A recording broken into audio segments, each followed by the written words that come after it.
The cold steel of her father's revolver pressed against Clara Bennett's back as she stood before the preacher in a white dress that felt more like a burial shroud than a wedding gown. It was 1876 in the Montana Territory, and Clara's life was being traded away for acres of grazing land. "Do you, Clara Bennett, take Theodore Granger to be your lawfully wedded husband?" The preacher's voice echoed in the small church filled with people she barely knew. Clara's eyes darted to her father, whose tight smile didn't reach his eyes. Behind him stood Theodore, a man 3 decades her senior with cold eyes and a reputation for cruelty that stretched across the territory. His cattle empire needed the water rights that ran through the Bennett property, and he'd made her father an offer he couldn't or wouldn't refuse. Clara's voice faltered as she felt her future collapsing around her. The church doors burst open with a bang that made everyone jump. A tall figure stood silhouetted in the doorway, hat pulled low, the dust of the trail still clinging to his denim and leather. "This wedding ain't happening," came a deep voice that cut through the stunned silence. Clara turned, her breath catching as she recognized Xavier Frost, the notorious cowboy who ran the neighboring ranch. She'd seen him in town occasionally, exchanged pleasantries at the general store, but never expected him to come charging into her wedding like an avenging angel. Theodore Granger stepped forward, his hand moving toward the gun at his hip. "You've got no business here, Frost. This is a private affair." "Any affair that involves forcing a woman into marriage becomes my business," Xavier replied, his voice steady as he moved down the aisle. The sunlight streaming through the windows caught the badge pin to his vest, a deputy marshal's star that Clara hadn't known he carried. Clara's father sputtered, "Now see here, Frost. Clara's agreed to this union. It's a good match. Is that why you've got a gun at her back, Bennett?" Xavier's eyes, sharp as a hawk's, had missed nothing. "That's not what I'd call agreement." A collective gasp went through the church as several guests turned to look at Clara's father, whose face had gone white. "Clara," Xavier said, his voice softening as he addressed her directly for the first time. "Do you want to marry this man?" She looked into Xavier's eyes, blue as the Montana sky and just as vast with possibility. In that moment, Clara found something she'd been missing her entire life: choice. "No," she whispered, then louder, "No, I don't." Xavier nodded once, then turned to the assembly. "As acting deputy marshal for this territory, I'm putting a stop to this proceeding on grounds of coercion." He stepped closer to Clara, positioning himself between her and Theodore Granger. "Miss Bennett is coming with me." Theodore's face twisted with rage. "You can't do this. We have a contract for land, not for a human being." Xavier cut him off. "Any papers signed under duress ain't worth the ink they're printed with." Clara's father lunged forward. "You're ruining everything." "The deal is off," Xavier finished. "And if you pull that gun again, Bennett, you'll be spending your night in a cell instead of celebrating a wedding." The church erupted in chaos as Xavier gently took Clara's elbow and guided her toward the door. She could hear Theodore shouting threats, her father cursing, but all she could focus on was the steady presence of the man beside her and the incredible sensation of walking away from a fate she'd thought inescapable. Outside, Xavier helped her onto his horse, a magnificent chestnut stallion that seemed as impatient to leave as Clara herself. "Where are we going?" she asked as he swung up behind her. "Somewhere safe," he replied, his voice close to her ear as he reached around her for the reins. "Somewhere they can't force you into anything against your will." As they rode away from the church, Clara felt the strange sensation of her life simultaneously falling apart and coming together in an entirely new way.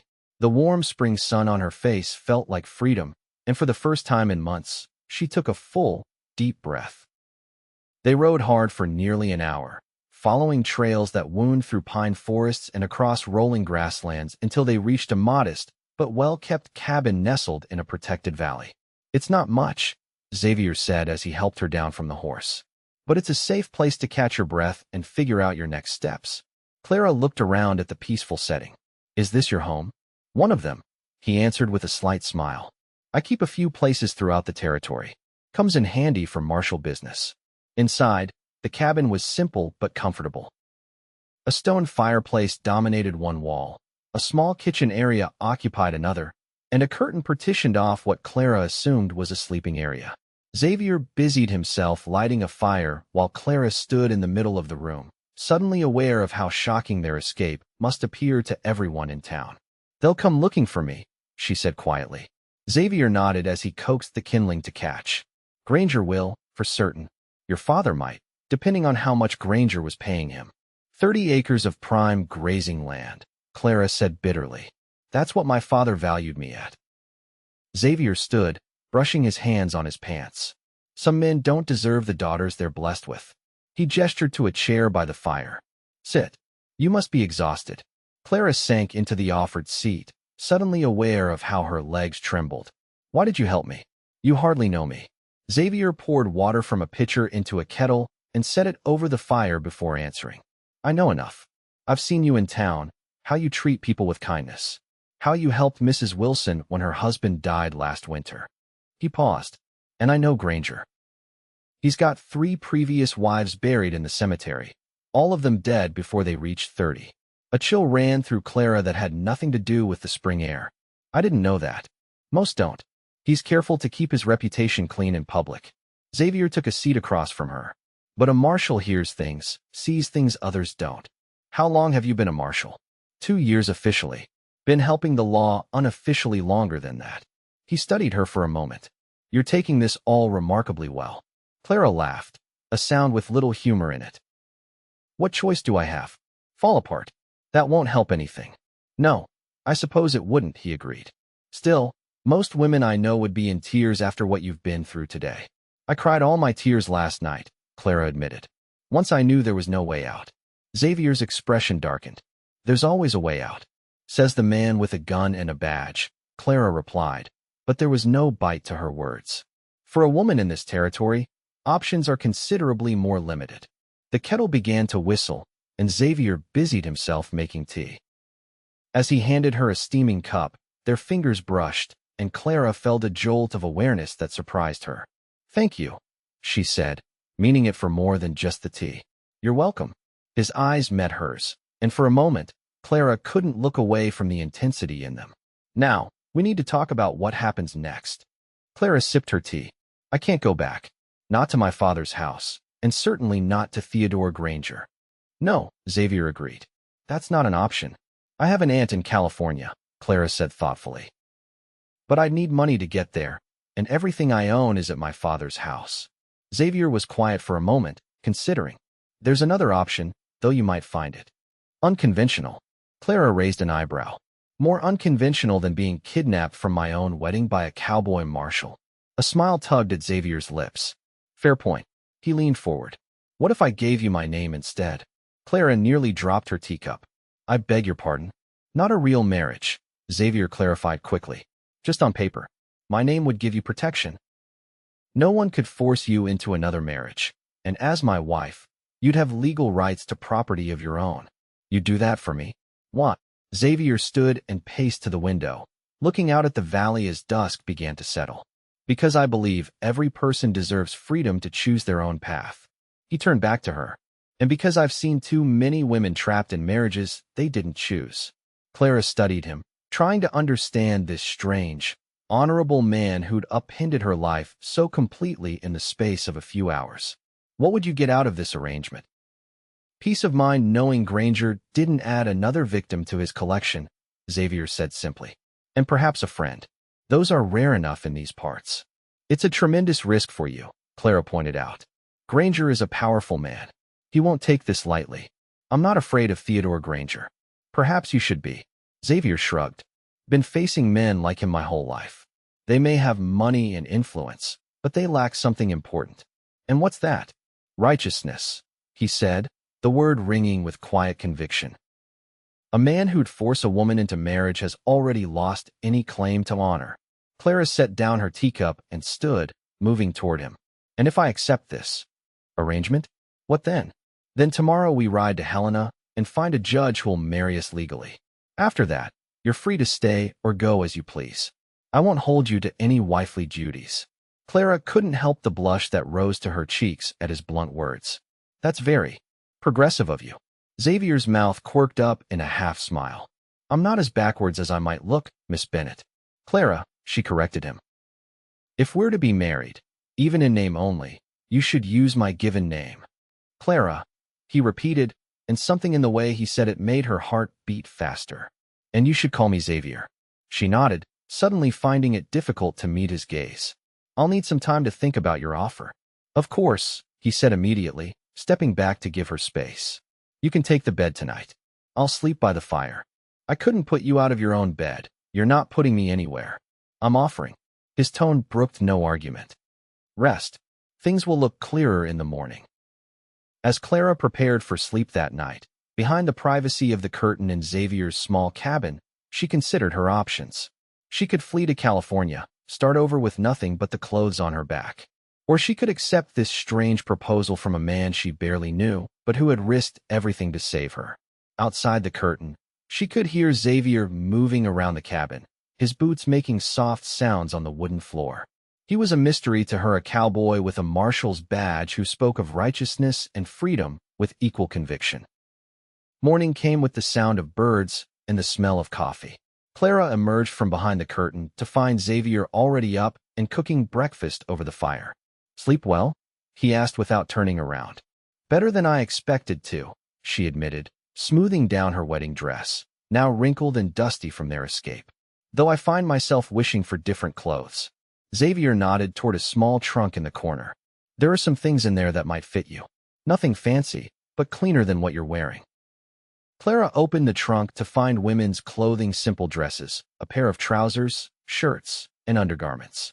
These aren't yours, she said, confusion evident in her voice. They belong to my sister, Xavier explained, his voice softening. She stayed here sometimes, before she moved east to Boston last year.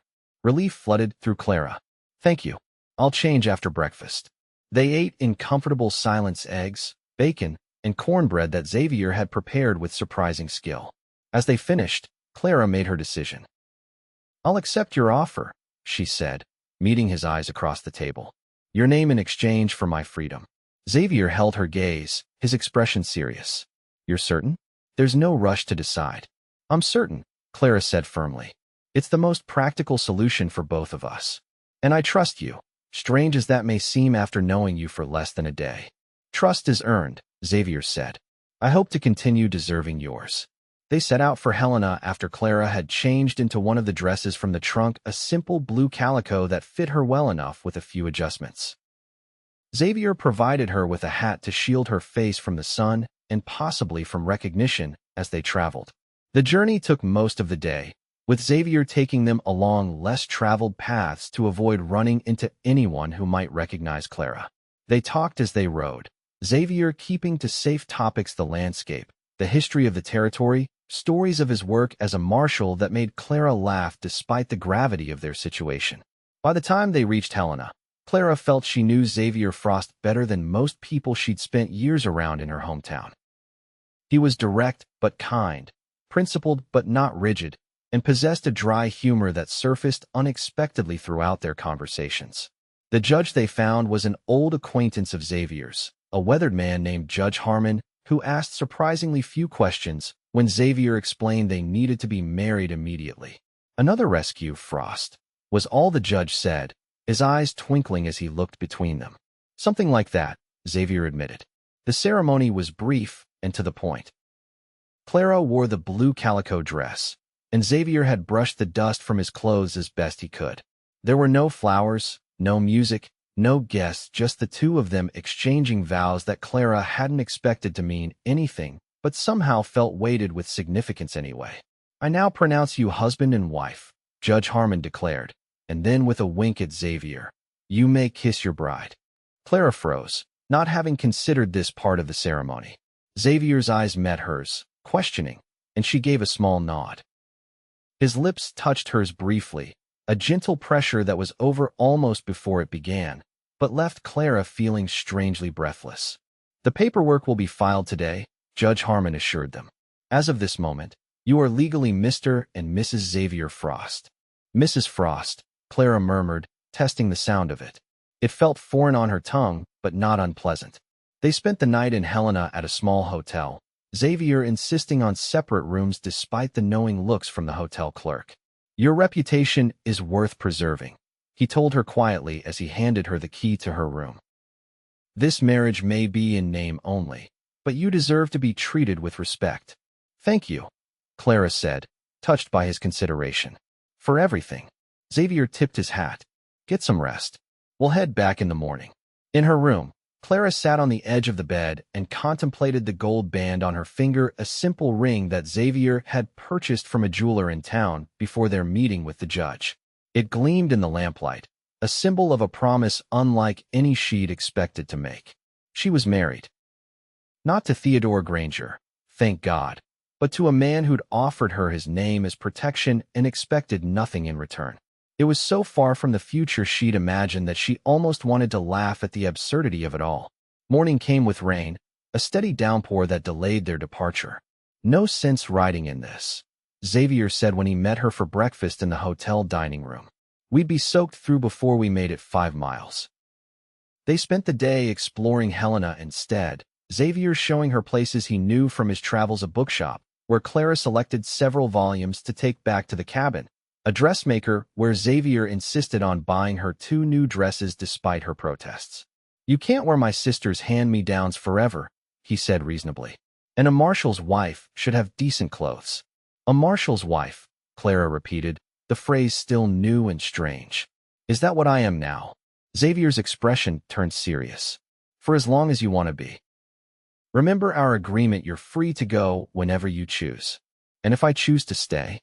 The question slipped out before Clara could stop it. Xavier's eyes darkened slightly. "Then you stay? It's that simple."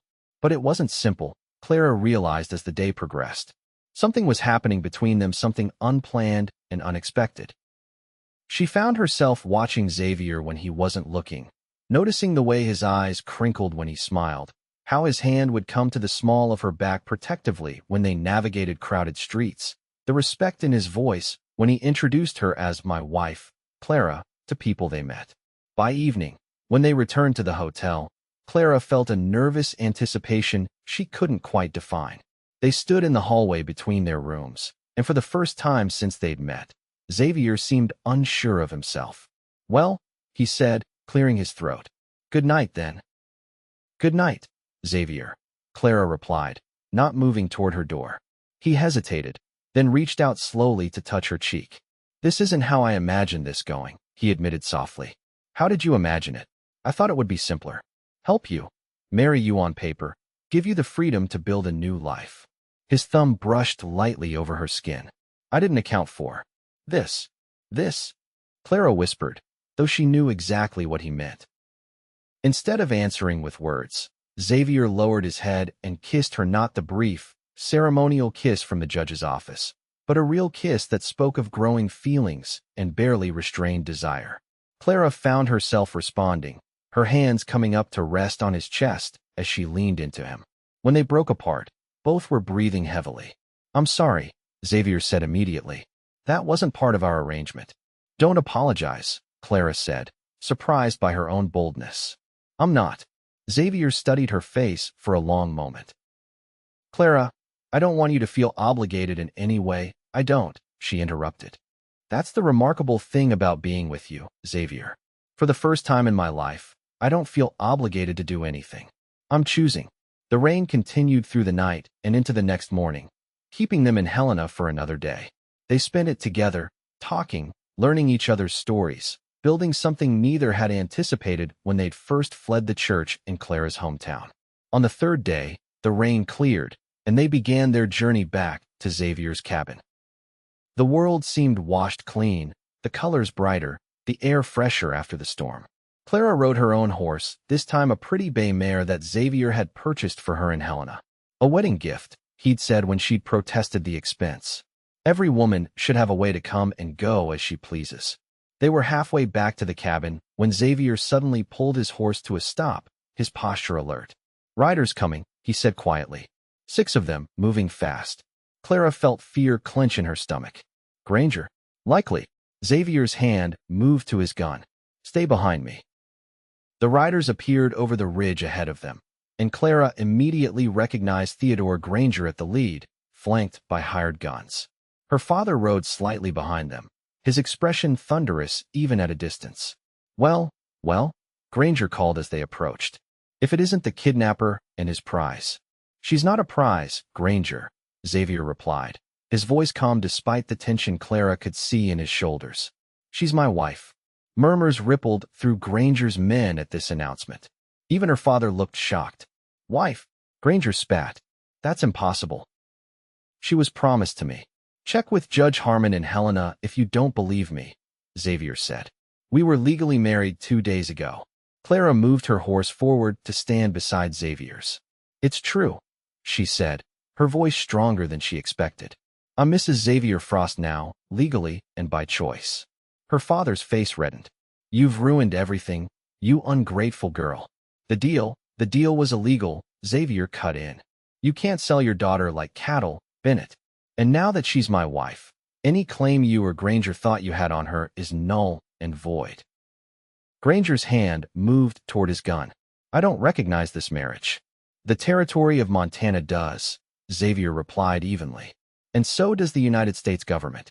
Touch my wife, and you'll hang for it." The standoff stretched, tension crackling in the air like lightning. Clara held her breath, watching Granger's face contort with rage and calculation. Finally, one of Granger's own men spoke up. "He's right, boss. Marshal's wife is protected by federal law. We go after her. It's more than just local trouble."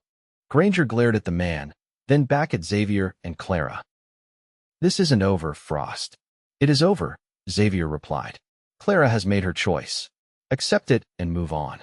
For a moment, Clara thought Granger would draw despite the warnings. Then, with a curse, he yanked his horse around. "Come on," he barked to his men. "We're wasting time here." As they rode away, her father lingered, looking at Clara with a mixture of anger and something that might have been regret. "You could have been set for life with Granger," he said bitterly. "I would have been dead within a year," Clara replied, "like his other wives." Her father's eyes widened slightly, and Clara knew he hadn't known or had chosen not to know about Granger's past. "Goodbye, father," she said quietly. "I hope the 30 acres were worth your daughter." He had no answer to that, just turned his horse and rode after Granger's party, shoulders slumped in defeat. Xavier reached across the space between their horses and took Clara's hand. "You all right?" She nodded, surprised to find it was true. "Yes, I'm free of them both now." They continued their journey, reaching the cabin by nightfall.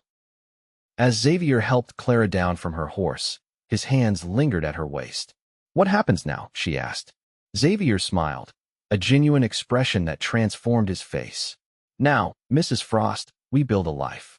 If that's what you want." "It is," Clara said with certainty. "Not because I'm obligated or trapped or have no other options, but because I choose you, Xavier Frost. I choose this life." He pulled her close, his arms encircling her waist. "I never expected to find a wife this way," he admitted. "But now that I have you, I can't imagine my life without you in it." Clara reached up to touch his face. "Then don't," she whispered, and pulled him down for a kiss that sealed their unconventional beginning into something true and lasting.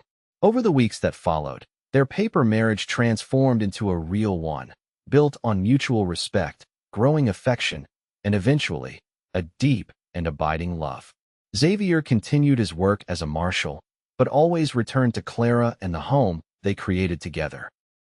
They expanded the cabin, adding rooms as their family grew, first with the birth of their daughter Emily 2 years after their marriage, then with twin boys, William and James, 3 years later.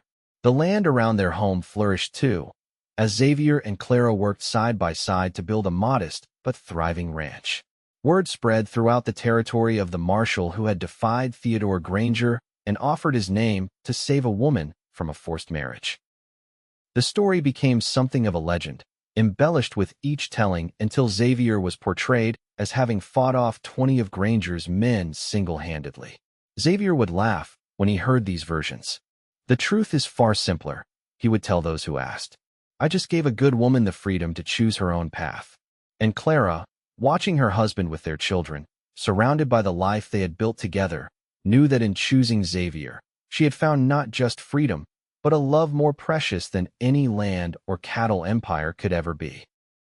On their 10th anniversary, as they sat on the porch of their expanded home watching the sunset paint the Montana sky in brilliant hues of gold and crimson, Clara leaned her head against Xavier's shoulder.